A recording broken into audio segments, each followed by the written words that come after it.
تو اللہ فرماتے ہیں کہ اس وقت کو یاد کرو جب کہ تم اپنے رب سے فریاد کر رہے تھے، اللہ تعالیٰ نے تمہاری فریاد سن لی،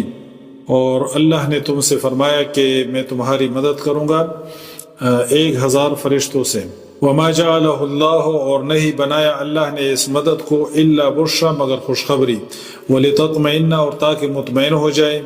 بہ، اس سے، قلوبکم، تمہارے دل، وما النصر، اور نہیں ہے مدد الا مگر من عند اللہ، اللہ ہی کے پاس، ان اللہ، بے شک اللہ، عزیز، غالب، حکیم، خوب حکمت والا ہے۔ اللہ تعالیٰ فرماتے ہیں کہ یہ 1000 فرشتوں کا بھیجنا یہ صرف تمہارے دلوں کے اطمینان کے لیے اور خوشخبری کے طور پہ تھا، اور اصل جو اللہ کی مدد ہے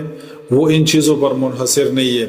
فرشتوں پہ یا کسی اور چیز پر اللہ تعالیٰ کی مدد منحصر نہیں، بلکہ وما جعلہ اللہ الا بشرا، یہ صرف تمہاری خوشخبری کے لیے، وَلِتَطْمَئِنَّ بِهِ قُلُوبُكُمْ، اور تمہارے دلوں کو مطمئن کرنے کے لیے، وَمَا النَّصْرُ إِلَّا مِنْ عِنْدِ اللَّهِ، اور اسی طرح کی آیت سورہ آل عمران میں بھی موجود ہے، وہاں پر بھی اللہ فرماتے ہیں کہ وَمَا النَّصْرُ إِلَّا مِنْ عِنْدِ اللَّهِ الْعَزِيزِ الْحَكِيمِ۔